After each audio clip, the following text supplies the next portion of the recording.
how's it going? In today's video, we are going to be talking about something that is extremely close to my heart. And this is about getting people out of the rat race. And above that, it's also getting people out of bad debt. Someone asked the question and they said to me, TJ, how can I still invest in property with a bad credit report? I think I am blacklisted. This is the question that they asked us in this video here. I am going to be answering that question. And you might be wondering, why would I be qualified to talk about this? Bingo! That book there that I wrote a couple of years ago, I was in debt with around about 5 million rand. And bad debt, not good debt. I now have more debt of that, but good debt, which is paying the bank and paying me also. But that one there was bad debt, which means that I had to pay all of it out of pocket. So my friends, brace yourself because this is going to be a 3-part video. So today is video number 1, and we'll get into the other videos. And why am I breaking these up into 3 videos? Basically because I do think that this is important. I know a lot of people who are in bad debt at the moment. They're trying to figure out how do they get out, and I want to help you. I'm going to repeat that question again. I want to help you with as many information or as much information that I've got, that I've gone through myself and gotten out of that hole. And only if you are able to listen and implement the stuff that I'm telling you. And if this video is also going to be able to help you, don't forget to share with other people that are in the same space. But before we go any further, so this person here asked the question, how can I still invest in property? I am going to answer that question in video number 2 and video number 3. But today I want to focus on you, John. Because you go on to say, as you can see, I've given this guy a name called John. Yep, that's what I do, because I didn't want to expose his privacy. So that's the first part of the question. The second part of it is that you think, I think that I have a bad credit report, right? And you think, he says he thinks he is blacklisted. So I'm going to go through in today's video on how best John can start to think like an investor whilst he is blacklisted. That is my goal out of this video, because all of us, we can do this.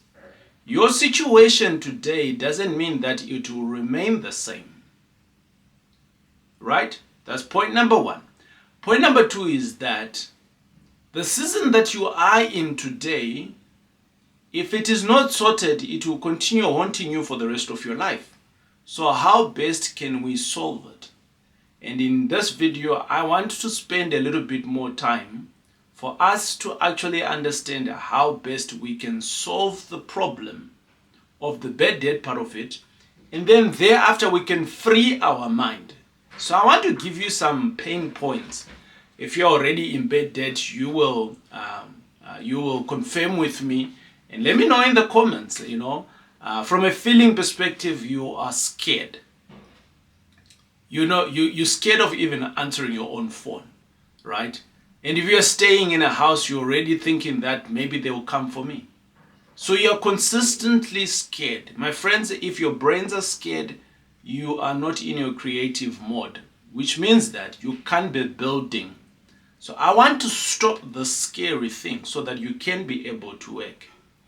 The third thing that will happen to you is that, in which you also can confirm with me, is that they keep on calling. Yes, they will call you before month end. They will call you month end. They will call you after month end. Even if you have paid, they will still call you to say thank you. So where are you going to find the time to actually do the work? By the way, John, thanks a lot for asking this question. And anyone can ask a question. How do you ask a question? In the comments. You can ask a question. It doesn't have to be related to this video. And by the way, you tribe members, you also have an opportunity to add your own 2 cents. If you have gone through this journey as well, specifically the topic that we're talking about, to add on. Every Monday, we come out and I tell you of a question and I answer it. So let's dive in here. I want to answer the first question here, where you say to yourself, or should I say where you say in your question, I think I am blacklisted. So my question to you, my friend, is, are you blacklisted or are you not? And potentially you don't know how you can figure out that you're blacklisted. Let's dive into it a little bit. So anyone who is blacklisted, it basically means that, let's talk about a bank, right? We can talk maybe about the bank, how can we help you? And basically now they are no longer in the mode of how can we help you. They are chasing for their money. So they are saying, how can we help you? We need our money now, right? And the question I'm asking of you is that, do you know whether how can we help you have blacklisted you or not? So how do you check? The first thing that you need to do is to pull a credit report. If you don't know how to pull a credit report for yourselves, don't worry. I'm here to tell you. Uncle is here. He's going to tell you how to do this. The first thing that you need to do on pulling your own credit report is, you can go to a website that is called Experian. We'll put the address anyways at the bottom here. Address and also in the description, right? So you can jump onto the description so that you can click on their website. Experian is one of them. And at Experian, what they'll do is that they will give you, I think by law they are mandated, not Experian themselves, but all credit bureaus. So who are credit bureaus? Credit bureaus is companies that are out there that give reports on how people are paying their credits. There's many of them. I've just mentioned Experian. There is TransUnion. There is ClearScore. I'm sure you have seen those adverts quite a bit, especially when you're watching rugby where we won. Woohoo! Right? So with that, they will give you what we call a credit report. What does a credit report look like, my friends? A credit report looks something like this, right? In this credit report, what is going to happen is that it will have your details on top of it. And once you have your details on it, and then it will give you maybe your employer, where you are, who you have been employed in. So it gives you a little bit of your history. Then it starts talking about the lenders and your payment habits over the last, I think it stretches like 3 to 4 years. And within this, you can also start to see the different types of lenders, right? And the different types of lenders. And these are not lenders that are just general lenders. These are lenders now specific to you. So if you're not able to get it right with Experian to get your free credit report, go to ClearScore. They will give you one. If you're not getting it right, ClearScore, go to TransUnion. If you're not able, so find the nearest or the most favorable credit bureau that is going to give you your report. So now you've pulled your report and now you understand that. I want you to take notice in a section where it talks about your payment behavior. Because on your payment behavior, it will start talking about whether you're blacklisted, whether you are in default, and they also give you an explanation. Missed payments, payment on time, partial payment, all of these things. And they do give an explanation. And by the way, if you have to spend a little bit of time on either on the website of ClearScore, either on the website of TransUnion, they have some free education where you can now start to dive in so that you can understand your credit report. I don't know how to stress this. This is number one. Why am I saying to you that you need to understand your credit report? Your goal is to invest in properties. And the reason why you have asked this question, my friend, is that because you're obviously wanting to use debt at some point. That's why you're asking this question. Because if you were not prepared to be using debt, then the blacklisted part wouldn't be of any importance to this question, because you can just go and buy properties cash, right? And continue your life even though you're blacklisted. It doesn't affect you. You got the money, so you can flex your muscle and continue buying. My friends, without a clean credit report, you can't borrow money at the banks. It does not mean that if you do have a clean credit report, it means that you can borrow. There's also other criteria that they look into. Now I want to speak to that now credit report. Now that you understand it, you've got your credit report and it's been given to you, I want to stress the fact to say, whatever that is now on the credit report, rectify it. Okay? Rectify the report. What do I mean by rectifying? Now we know whether you're blacklisted or you're not. So if you're not blacklisted, maybe it's a problem of payments. So how do you now rectify the payments? Or let's assume you are blacklisted. If you are blacklisted, again, like I did say on the websites, there will be different information to give you different directions on how to resolve it. But the rectification is, I want you to read to understand your credit report.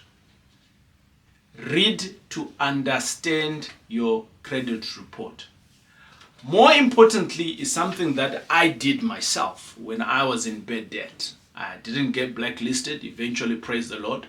I was very fortunate enough that I ended up in the hands of someone who was retiring at the time from the bank, and they were working in a wellness program at my workplace. So some of you do have employers that offer wellness to their employees. And part of wellness is not just about the physical body, but it's also about your finances. So you can speak to the wellness team at your workplace.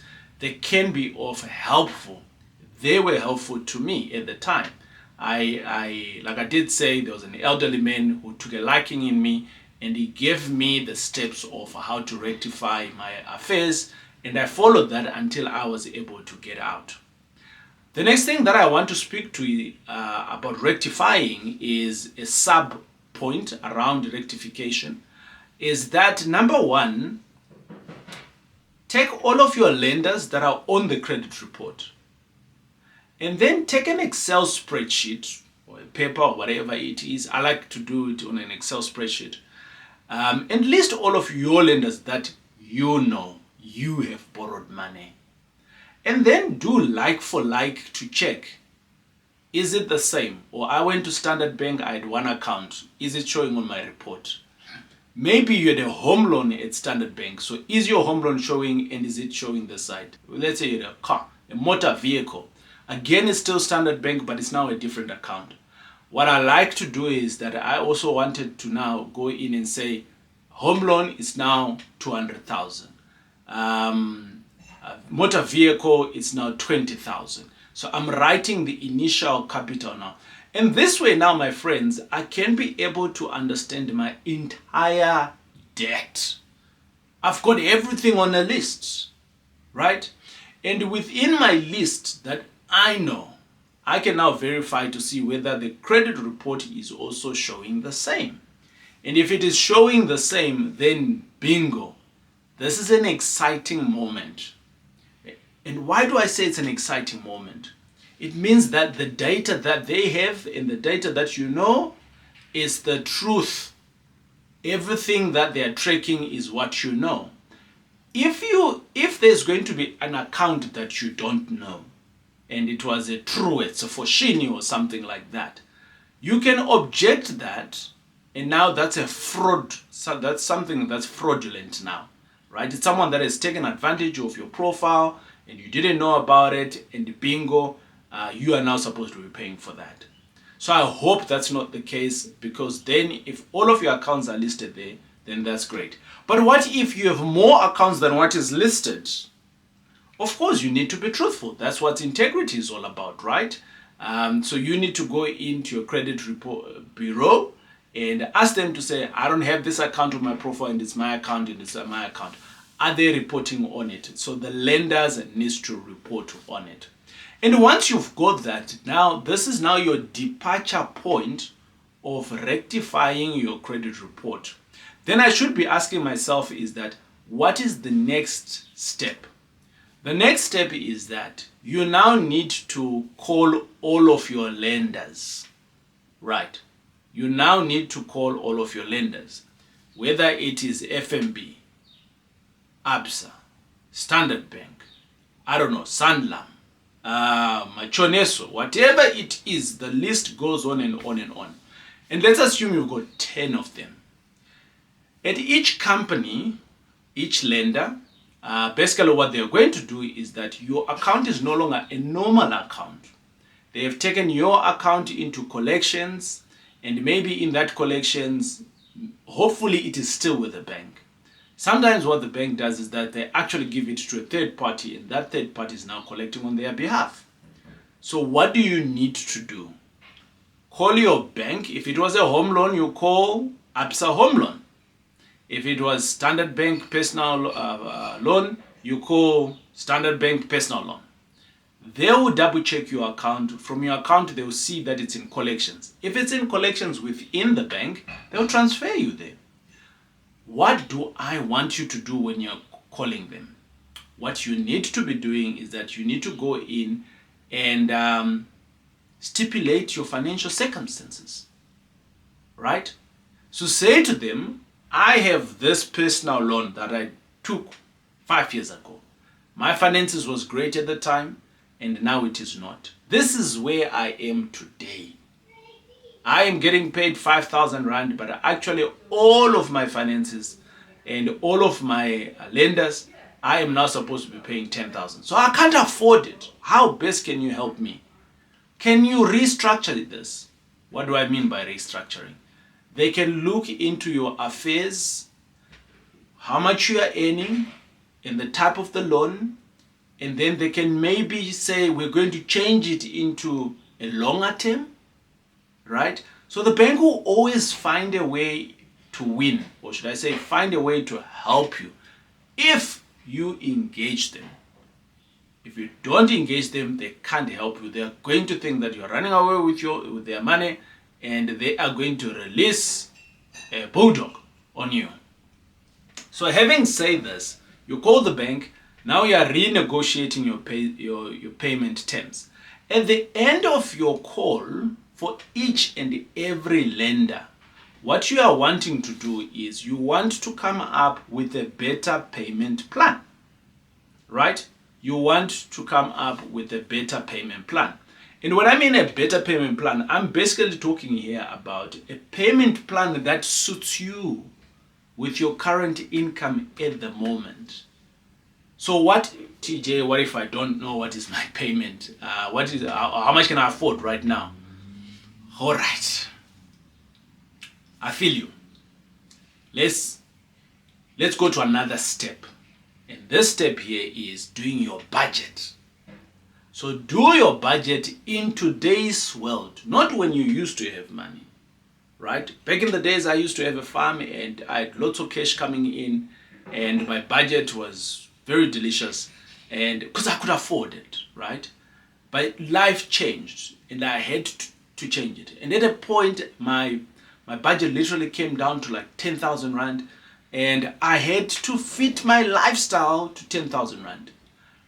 So with that idea, all I'm saying to you is that now with your life circumstance, wherever you are today, then do that budget with that. And that's the one that you're going to present to the bank. Say, hey, I'm earning 12,000 Rand. There's my pay slip. I used to earn 70,000 before. Things have changed. And here's my 12,000. And out of this 12,000, I still need to pay A, B, C, D. Let's negotiate so that I can be paying you X amount of money. The bank will say yes, or they'll say no. If they say no, then what now? Now, you can see here, there's lots of information, my friends, that I'm sharing with you here. And by the way, if you're new, and this is great information to you, and you want to become part of the tribe, hit the subscribe button, and basically you become 101, the TJ tribe member.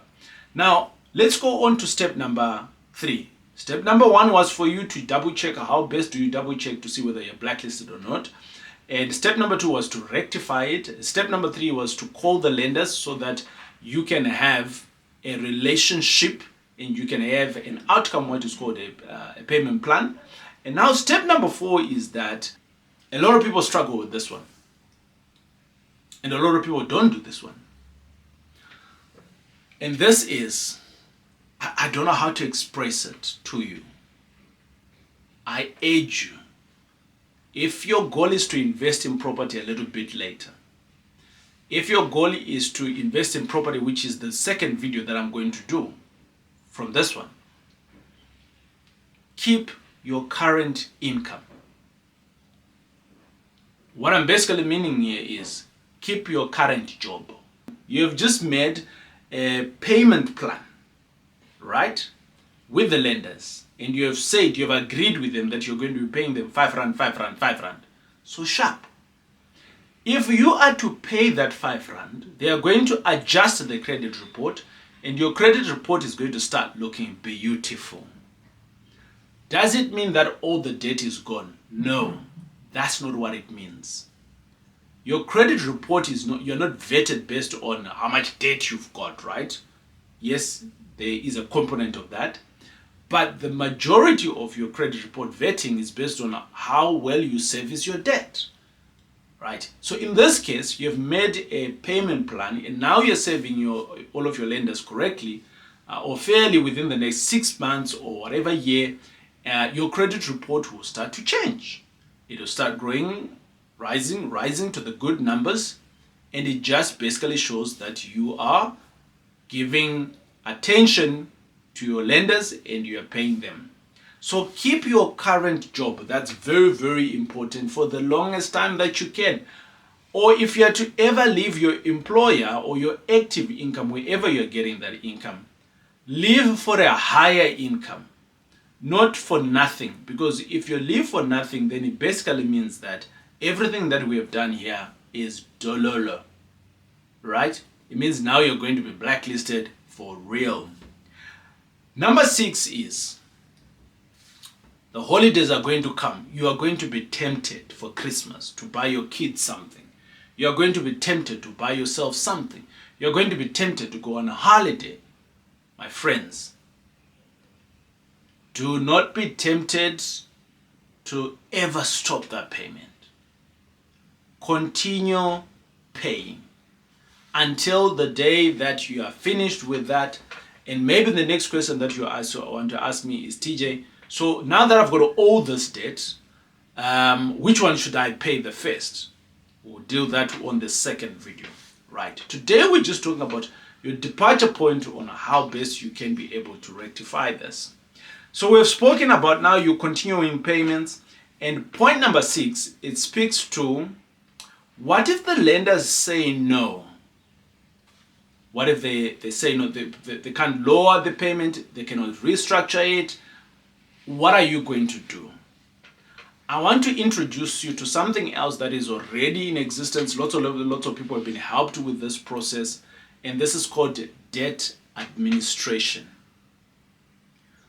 Consider to take debt administration. And what do I mean by consider taking debt administration? My friends, debt administration is not bad. The administrator is the one that is bad. What is the process of being on debt administration? Debt administration just basically means that you are not able to manage your affairs, so we are bringing in Big Brother, and Big Brother is going to manage the finances for you.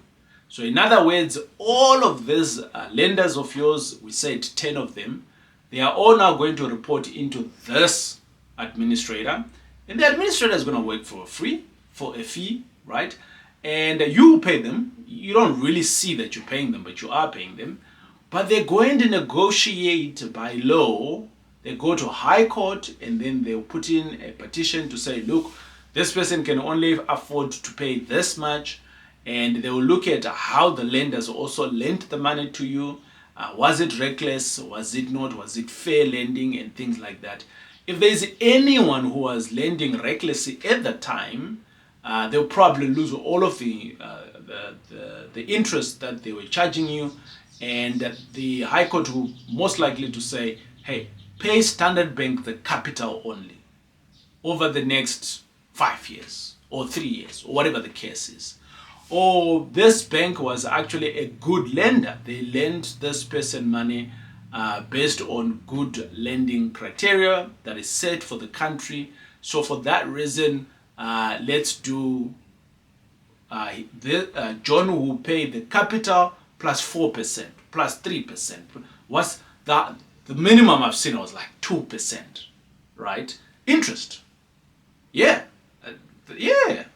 So this now, my friends, being on debt administration changes the game for you, because what it basically means is that if you your entire loans that you had was, let's say, 1 million, all of a sudden all of these loans could shrink maybe to, let's say, 300,000. And on those 300,000, now you are paying them on different terms, but you are not doing the negotiation. Another power, big brother, the administrator, is the one that is doing this work. Now, how do you choose the right administrator? Because there's so many of them out there, right? And some of you have been hit with adverts and things like that, and you're actually not so sure. I would suggest to you that reach out to your bank and then ask the question to say, Mr. Bank, where you have your personal loan or whatever, they have sent you for collections, which one of your debt administrators you have worked with? Or you got this wellness program at work, ask them which one of the debt administrators you have worked with. And they'll point you somewhere. And then you can do your investigation. You can call them and you can ask them all the questions that you want to ask them. But potentially you don't know what to ask, isn't it? They are going to be big brother, so you want to make sure that they will be in existence for the next 5 years. So the bottom line is that you just want to track their track record. Have they been around for the last 5 years? Is it a proper company? Have they won any awards? How well do they do their customer care and things like that, right? So you can do your research online and you can figure out, but especially if they're coming from the banks, you can also ask the banks to say, how long has this sales provider administrator worked with you guys? And they'll tell you. Or the guy might say, I don't know. And you can check with whoever that you're going to be talking to on the other side of the administrator. Or you can do your own quick research online. These things are now available easily at a click of a button.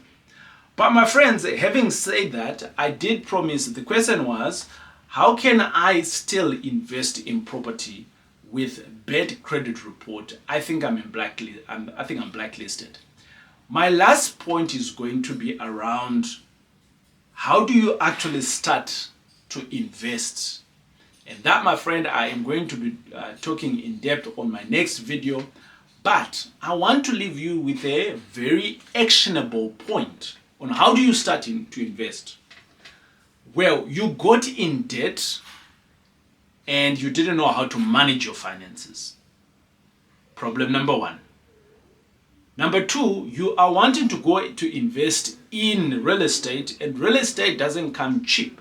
I haven't seen real estate in a long time for, let's say, less than anything that's viable, anything less than 500,000, anything less than 1 million. I'm not saying that there are no deals like that. They are, but are they viable? Can you live off it? That's the point that I'm talking about here.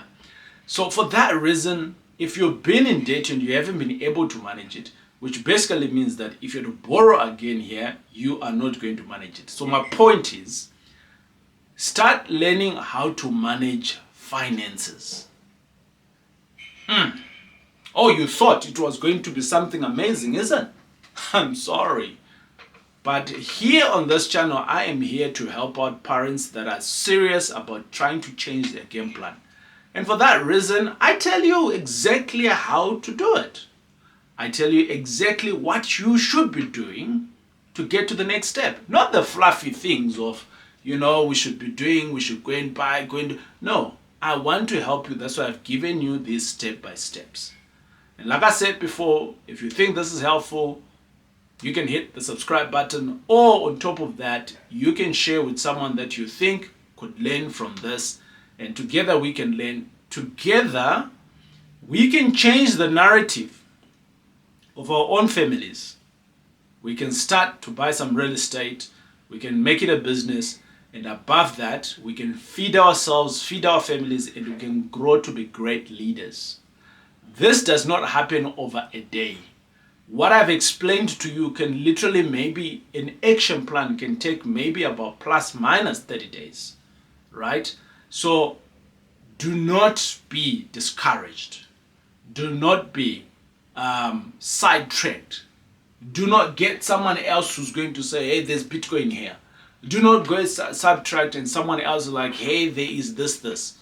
All my Bitcoin friends, I'm sorry that I just mentioned Bitcoin. It's what came to my head, right? So do not go for the shiny objects out there and neglect your number one cause. Someone says, hey, now we can sell cars and we'll make lots of money. You got a goal here, work within the goal. The Boki won recently, the world champions, again we became the world champions. The goal was to become champions. They went to training every day. They went to lose some days. They went to win most of the games, right? And we celebrated along the ways. But the point here is that I'm talking about, for you to win, you need to stay in the game. There was no day that we had, Sia has just changed his mind. Now he's playing golf. We didn't hear that. We didn't hear him saying that, Big Eben is now doing, kickboxing. No, he's changed his mind. He kept on just going and doing rugby. And now they are world champions. So my friends, you can win your game too. Right? But there is steps. And these are the steps. So this was, my friends, part 1 of part 3. And in the next video, I am going to be sharing with you on how you can start now to learn. And above that, what is it that you can be learning into? And on the part 3, we'll talk about how bets you can just make it bigger. It is I, your boy TJ. It's been great hanging out with you. Don't forget to watch any other videos on the TJ Tribe to get you some more information to grow. And I will see you on the next video. It is I, TJ.